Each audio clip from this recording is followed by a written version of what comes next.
तो वहीं पर उन्होंने मुझे ओवरटेक किया, पीछे से आवाज दी। आवाज क्या दी? उन्होंने बोला बहुत चलाता है, अब चलाता रहिए। तो उन्होंने मारपीट शुरू कर दी, गाली देने लगे। मैं उनसे बोलता रहा, भाई साहब हुआ क्या, बताओगे मुझे यार, हुआ क्या? वो सुनने को तैयार नहीं थे। हम पत्रकारिता की जिस राह में चल रहे हैं, हम आज पीटे हैं, शायद कल और पीट देगा कोई, यहीं धकियाए जाएंगे हम। आप प्रूफ कीजिए कि हमारी खबर से लॉ एंड ऑर्डर का इशू हो सकता है, अन्यथा हम प्रूफ करेंगे कि उस खबर से कुछ नहीं हो सकता। दोनों चीजें हैं। पत्रकारिता पे हमला मतलब कानून की भी नाकामी आती है, सिस्टम की भी फेलियर होता है। वो घटना घट जाना, वो लॉ एंड ऑर्डर की नाकामी नहीं है। लॉ एंड ऑर्डर की नाकामी उसके बाद शुरू होती है। किसी को आपने इतनी दिक्कत दे दी है कि वो आप पेज भी बंद हो गया, फिर उसके बाद हमला भी हो गया, या फिर कोई ये रैंडम हमला था ऐसा? अगर कानून का भय हो कहीं तो बहुत सारा क्राइम नहीं हो पाता। मैं तो हेलमेट लेके जा रहा था, जो मुझे पीट के गए वो तीनों बिना हेलमेट के थे। आप सोचिए ना, तो उनको कौन सा भय था? बिना हेलमेट के तीन जा रहे हैं, पकड़ लीजिए तो शायद आपको मिलते ही नहीं वहाँ पे। फिर शायद 2 लोग आते पीटने। मैं कल तक दूसरे पक्ष में खड़ा था, मैं पत्रकारिता कर रहा था। आज मैं पीड़ित हूँ ना, तो मुझे पता है, मैं लोगों को समझा रहा होता था पहले को कुछ घटना होती कि नहीं आप कानून पर विश्वास। वो कहते थे भैया क्या कानून पर विश्वास रखे, वो तो हमारी बात ही नहीं सुनते। आज मैं उसी स्थिति में आया हूँ ना, मुझे तो देखो ये जो पिछले बीते दिनों एक मच्छी मार्केट वाली घटना थी जिसमें लड़की ने पहले एफआईआर करा दी थी, उसके बाद पुलिस ने सख्त एक्शन नहीं लिया, शायद वो घटना भी ना होती। अब पुलिस के हाथ पांव फूल गए, इसीलिए सस्पेंड किए गए। ये पत्रकारिता का एक नया अध्याय शुरू होगा। भगवान करे मेरी शंका झूठी हो, इस बदले की भावना से किसी पत्रकार पर कार्रवाई करवा रहा है। फिर तो ये तो ऐसे रुख मोड़ जाएगा, सत्य तो कभी सामने नहीं आएगा फिर ऐसे। दोस्तों आपका स्वागत है न्यूज़ वाला नेटवर्क में। बीते दिनों देहरादून में बहुत सारी घटनाएं हो रही हैं, क्राइम के मामले आ रहे हैं और एक नया मामला आया है जिसमें 3 लोगों ने एक पत्रकार पे हमला किया है। जिस पत्रकार पे हमला हुआ है वो हमारे साथी हेम भट्ट जी हैं, जो जय भारत टीवी का एक फेसबुक पे पेज चलाते थे इसलिए बोल रहे हैं क्योंकि जो ये घटना हुई है उससे एक दिन पहले ही उनका पेज बंद करवा दिया गया और उसके बाद ये घटना हो गई। तो भट्ट जी आप ये बताइए, आपने किसी को इतना निराश कर दिया है, किसी को इतना दिक्कत दे दी है कि आपका पेज भी बंद हो जा रहा है और आप पे हमला भी हो जा रहा है? देखिए हमें तो यही पता नहीं है निराश कौन हुआ है। अगर हमें पता होता कि कोई निराश हुआ है तो हम जाकर उससे बात कर लेते ना। मेटा को मैसेज गया है, मेल गई है उत्तराखंड से, वो पुलिस के स्तर से गई है, साइबर के स्तर से गई है, जो भी है उसमें लॉ एंड ऑर्डर को लेकर हमारी खबर में कोई दिक्कत थी क्या, उससे कानून व्यवस्था पर व्यवधान हो सकता था क्या उत्तराखंड का, हमें ये पता चला है। हम लोग लीगल कार्रवाई कर रहे हैं, हम जवाब डिबेट करने को तैयार हैं। हमारी खबर से अगर कोई दिक्कत है तो आप हमें बताइए, हम उस खबर को हटाएंगे। आप प्रूफ कीजिए कि हमारी खबर से लॉ एंड ऑर्डर का इशू हो सकता है, मतलब अन्यथा हम प्रूफ करेंगे कि उस खबर से कुछ नहीं हो सकता। दोनों चीज़ें हैं। हमारे पेज में एक खबर नहीं है, 2 नहीं है, हज़ारों हैं। आपने सारी खबरों को एक तराजू में तोलकर पूरा पेज को बैन कर दिया, ये गलत था। इससे हम निराश थे और कल दिन भर हम इसी बात पे लगे हुए थे। हम चाह रहे थे पुलिस के अधिकारियों से मुलाकात हो जाए, हम बात करेंगे। आज डीजी सूचना जब मेरे घर आए, मैंने उनको भी ये बात बोली। उन्होंने कहा कि ऐसा हो ही नहीं सकता। मैंने कहा ऐसा हुआ है। और बहरहाल ये पेज परसों रात को गायब हुआ और उसके बाद ये घटना कल शाम को हुई है। क्या आपको लगता है इसमें कोई ताल्लुकात है? किसी को आपने इतनी दिक्कत दे दी है कि वो आप पेज भी बंद हो गया, फिर उसके बाद हमला भी हो गया, या फिर कोई ये रैंडम हमला था ऐसा? तो ये कुछ भी हो सकता है। मैं तो बार बार कह रहा हूँ, दोनों एंगल है ना। एक रात को आपका पेज गायब होता है अचानक से बिना नोटिस के, और दूसरे दिन हम दिन भर उसकी कार्रवाई में लगे रहते हैं और शाम को इस तरह से मेरे साथ घटना हो जाती है। और वो भी बिल्कुल ऐसा लगता है कि फुल प्लान के साथ हुई है। मैं ऑफिस से निकला हूँ, उन्होंने मेरे पीछे अपनी स्कूटी लगाई है, उन्होंने मुझे वेट किया है, ठीक उस जगह तक उन्होंने मेरा इंतज़ार किया है जहाँ पर थोड़ा सा रश कम होता है। उस पैच में आप कभी भी जाएंगे, रेस कोर्स वाला, वो छोटा सा 500 मीटर का पैच है, आप देखिएगा वहाँ पर ट्रैफिक बहुत कम होता है। हाँ, थोड़ा इक्का दुक्का गाड़ियाँ जाती हैं फिर निकल जाती हैं, वो बहुत ज़्यादा रश नहीं रहता। तो वहीं पर उन्होंने मुझे ओवरटेक किया, पीछे से आवाज़ दी और मैं वहाँ पर रुका। आवाज़ क्या दी? उन्होंने बोला बहुत चलाता है, अब चलाता रहिए। जब मैंने ये सुना मुझे लगा कोई पत्रकार होगा। मुझे लगा वो यार इतनी देर से कोई पीछे से आ रहा था, इट मीन्स कि कोई पत्रकार साथी है, वो बात करना चाह रहा है। तो अब मैंने वहाँ पर अपनी गाड़ी रोकी और जैसे ही रोकी उन्होंने मेरे आगे अपनी स्कूटी लगाई। 3 लड़के वो थे, उन्होंने हेलमेट नहीं पहना हुआ था, वो तीनों उतरे और उन्होंने गाली गलौज शुरू कर दी। मुझे एक पल के लिए लगा कि यार मैंने किसी का एक्सीडेंट कर दिया है क्या करके आया मैं, अचानक से ऐसा क्या हो गया यहाँ पर। और आसपास कोई लोग भी नहीं थे उस समय, वो तीनों थे।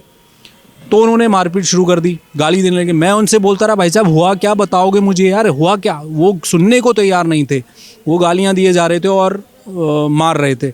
और इतनी देर में जब एक आध लोग फिर आ गए, जब लोगों ने देख लिया कोई गुजर रहा था, उन्होंने बाइक रोकी, एक दो लोगों ने रोकी, वो उतरे, हाथ में फ़ोन लिया उन्होंने, वो शायद कुछ रिकॉर्ड करना चाह रहे थे।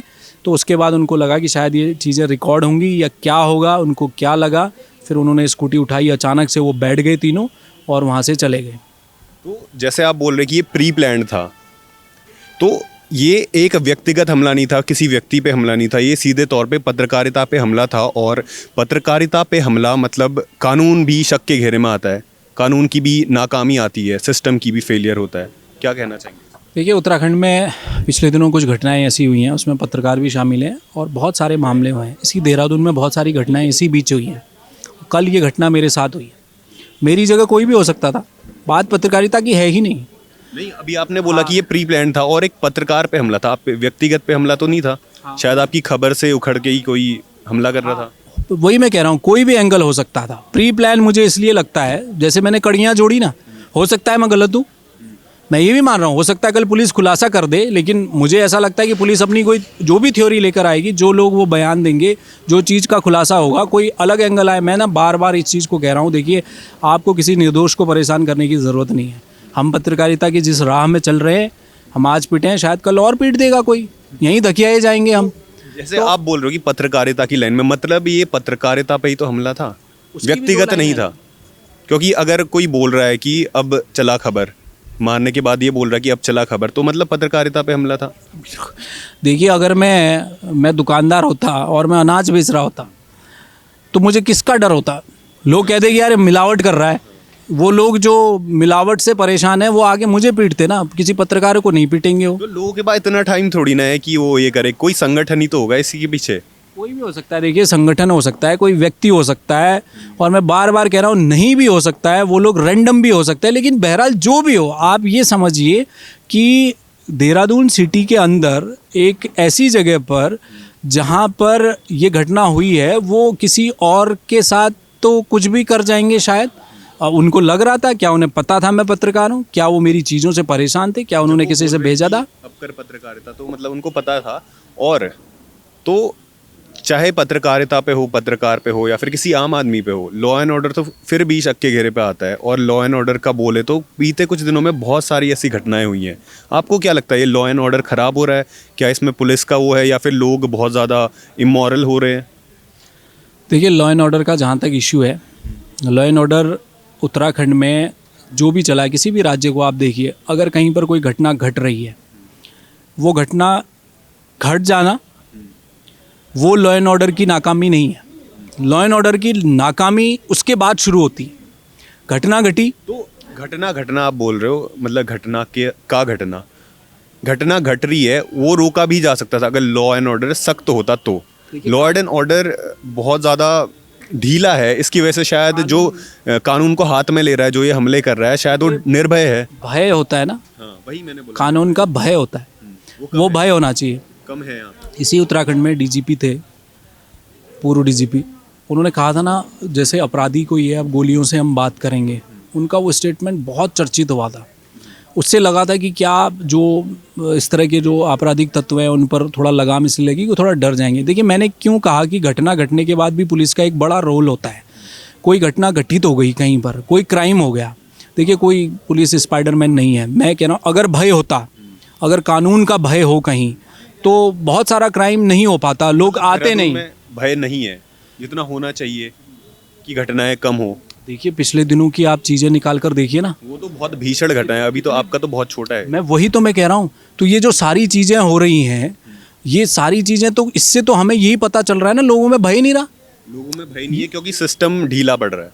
सिस्टम ढीला पड़ रहा है। वो कानून की, भाई मित्र पुलिस का कॉन्सेप्ट आया ना, उत्तराखंड के जो पहले डीजीपी थे वो इस कॉन्सेप्ट को लेकर आए थे। जब उत्तराखंड बना था, मित्र पुलिस का उन्होंने ईजाद किया था।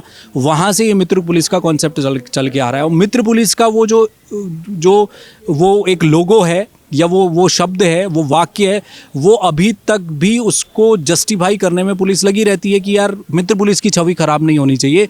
लेकिन वो मित्र पुलिस की छवि तब कायम होगी जब लोगों में थोड़ा भय होगा, ये तो भय होगा, दूसरा घटना के बाद की जो लापरवाही नज़र आती है ना, हाँ, जो चीज़ है जिसमें देरी होती है, अब उसमें कम्युनिकेशन गैप भी है।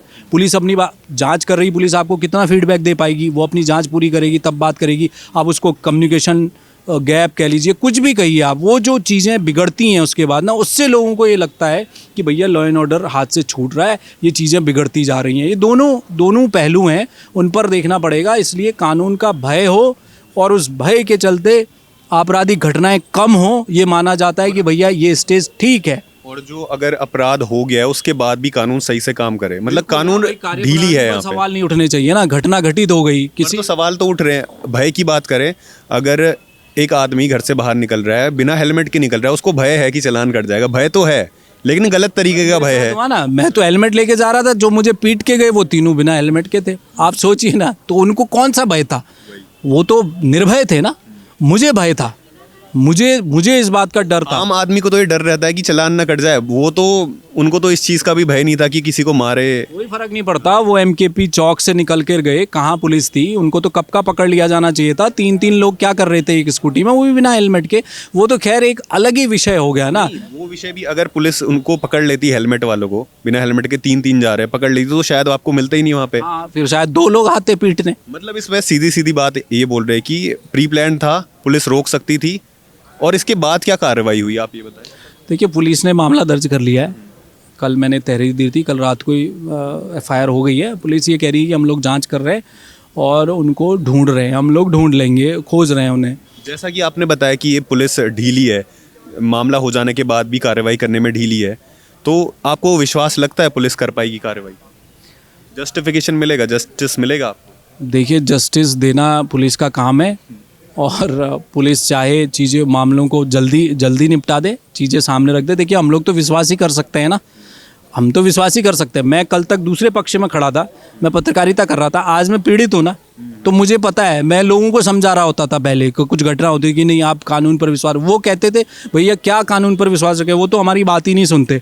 आज मैं उसी स्थिति में आया हूँ ना, पुलिस मुझसे कह रही है कि हम कार्रवाई कर रहे हैं, तो मुझे वेट करना पड़ेगा ना, मुझे पुलिस को भी तो मौका देना पड़ेगा ना। वो काम करे, अपना काम करके वो चीज़ें लेकर साफ जो स्थिति है वो स्पष्ट पुलिस सामने रख देगी, तो सब कुछ ठीक हो जाएगा। क्या आपको लगता है होगा? मुझे तो देखो, विश्वास ये है। जो पिछले बीते दिनों एक मच्छी मार्केट वाली घटना थी जिसमें लड़की के साथ घटना हो गई थी गले का, तो लड़की ने पहले FIR करा दी थी, उसके बाद पुलिस ने सख्त एक्शन नहीं लिया। शायद वो घटना भी ना होती, जैसे अभी आपने बोला, अगर तीनों को बिना हेलमेट के पकड़ लिया होता तो शायद आपके साथ ये घटना नहीं होती, और वहाँ पे FIR के बाद सख्त एक्शन लिया होता, वो घटना नहीं होती। क्या आपको लगता है लॉ ऑर्डर ढीला है? क्या आपको न्याय मिलेगा, या फिर आगे जो घटनाएं होने वाली हैं, अभी घटित नहीं हुई है, क्या उनको रोक सकती है पुलिस? यही तो है ना, यही तो है। ये क्या लापरवाही है? किसकी? पुलिस की लापरवाही है ना। कोई आपको शिकायत देकर गया पहले कि भैया किसी इस व्यक्ति से मुझे परेशानी है, ये मुझे नुकसान पहुंचा सकता है, आप प्लीज़ इस पर कार्रवाई कीजिए, ये पुलिस को बताया गया और पुलिस ने एक्शन नहीं लिया। पुलिस के पास ऐसी रोज़ शिकायत आती होंगी, उन्होंने हर शिकायत को एक तराजू में तोल दिया, उन्होंने कहा जी देख लेंगे हम, और लेकिन ये घटना हो गई। अब पुलिस के हाथ पांव फूल गए, इसीलिए सस्पेंड किए गए आनन फानन में। तो मैं कह रहा हूँ, तो वो जिम्मेदारी और वो जो लापरवाही जो अपनाई गई ना, समय पर चीज़ों को नहीं पकड़ना, समय पर चीज़ों को अप्लाई नहीं करना, ये खामी रही होगी। इसलिए हमने इस घटना को देखकर हम देख रहे हैं, और खुद पुलिस ने कार्रवाई भी की, सस्पेंड भी किया। दूसरी घटनाएं भी, या चाहे मेरा मामला हो या इससे पहले कुछ पत्रकारों पर हमले हुए, जो भी हुए, उसके बाद जो शिकायत गई है, उस शिकायत पर कितनी कार्रवाई हो पाई, उसके लिए इंतज़ार करूँगा। मेरे साथ कल शाम को घटना हुई है, रात को FIR हुई है, आज का पूरा दिन जा रहा है। आज मैं प्रेस क्लब में आया हूँ, यहाँ पत्रकारों ने मुझे बुलाया था, संगठन के अध्यक्ष आए थे, DG सूचना मेरे घर आए थे, गणेश गोदियाल मेरे घर आए थे, बहुत सारे BJP के नेताओं ने फ़ोन किया, इस चीज़ को लिखा और कहा कि हम आपके साथ हैं, और अगर कोई इस घटना के पीछे कोई है, सब यही कह रहे हैं, अगर कोई है तो उसको पुलिस ढूंढ कर सामने लाए। यानी कि जो फैक्ट है, वो चीज़, उन तीनों को किसने भेजा था, वो क्यों आए थे, वो कौन थे, वो चीज़ स्पष्ट हो जाए, पता चल जाएगा। किसी से दुश्मनी थोड़े, पत्रकारिता कर रहे हैं भाई। मैं कह रहा हूँ ना, आज पीटा गया हूँ, कल और शायद कोई आगे पीट दे, कहे कि भाई तुमसे हम पसंद नहीं करते तुम्हारी खबरों को, लो जी उसने मुझे पीट दिया। मैं कहूँ फिर पुलिस के पास जाऊँ, जी मुझे पीट दिया। तो मैं कह रहा हूँ ना, ये पत्रकारिता का एक नया अध्याय शुरू होगा अगर उन्हें किसी ने भेजा होगा। मैं तो बार बार कह रहा हूँ, भगवान करे ये झूठ हो, भगवान करे मेरी शंका झूठी हो कि कोई व्यक्ति इस साजिश के साथ, इस बदले की भावना से किसी पत्रकार पर कार्रवाई करवा रहा है। अगर वो पकड़े गए फिर तो ये भी बोल सकते हैं कि हमारा खाली रोड रेज का मामला था, कि हमको बस ये हो गया। फिर तो ये तो ऐसे रुख मोड़ जाएगा, सत्य तो कभी सामने नहीं आएगा फिर ऐसे। नहीं, सत्य देखिए, सत्य क्या सामने आना चाहिए, जो सत्य सामने अगर कोई नहीं लाना चाहेगा वो नहीं ला पाएगा, तो नहीं आएगा। लेकिन नहीं आएगा। लेकिन मुझे एहसास है ना, मुझे एहसास है सत्य क्या सामने नहीं आएगा। तीन लड़के बिना हेलमेट के घूमे जा रहे हैं। क्या कर रही थी पुलिस? क्या उनको, ये देश संविधान से ही चलेगा ना? संविधान में कोई सज़ा है कि रोड पे खड़ा हुआ किसी व्यक्ति को आप ओवरटेक करें और आएँ, उसको कोई भी इल्ज़ाम लगा ले, कुछ भी बातें कर ले उसके सामने और आके हाथापाई कर लें, उसे दबोच लें, मार लें, पीट लें और मौके से गायब हो जाए? उसकी कोई सज़ा है कानून में? ये तो पुलिस बताएगी ना। ये चीज़, जो घटना मेरे साथ हुई, कल के दिन किसी बहन बेटी के साथ हो सकती है, कहीं हो ही रही है। लॉ एंड ऑर्डर करना पुलिस का काम है। लॉ एंड ऑर्डर मेंटेन नहीं हो रहा तो कार्रवाई पुलिस पे भी होनी चाहिए। अब देखिए, पुलिस कार्रवाई करने वाली खुद है, कानून को का पालन कराती है, और पुलिस ने कहा है कि भाई हम इस मामले को देख रहे हैं, हमें मुझे ऐसा लगता है इंतज़ार करना चाहिए। हम ये नहीं कह सकते कि नहीं अभी जाकर पूरा खुलासा कर दें। पुलिस अपने हिसाब से काम करे, लेकिन जो घटना हुई है वो चिंताजनक है। हमें शक है क्योंकि हम कड़ियाँ जोड़ रहे हैं, हमारा चैनल फेसबुक पेज बंद किया गया और उसके बाद फिर ये मेरे साथ घटना हुई है, तो हम तो कड़ियाँ जोड़ेंगे ना, कोई भी व्यक्ति जोड़ेगा। किसी के घर में हमला हो जाए, कोई अज्ञात लोग पथराव कर दें और उसके बाद वो उसी दिन कहीं बाज़ार में जाए और उस पर फिर पीछे से कोई हमला कर दे, वो क्या सोचेगा? वो कहेगा भाई वही व्यक्ति है जो मेरे घर में अभी पत्थर मार के गया, अब मेरे पीछे पड़ गया। ये तो स्वाभाविक चीज़ है ना, वही हमारे साथ हुआ है। आप बता दो ना हमें, पुलिस प्रशासन, सरकार अपने स्तर से मुझे बता देना कि भाई आपका ये जो फेसबुक पेज चैनल है हमने ये इसलिए बंद किया। आ जाए ना खुल के सामने, क्यों नहीं आती?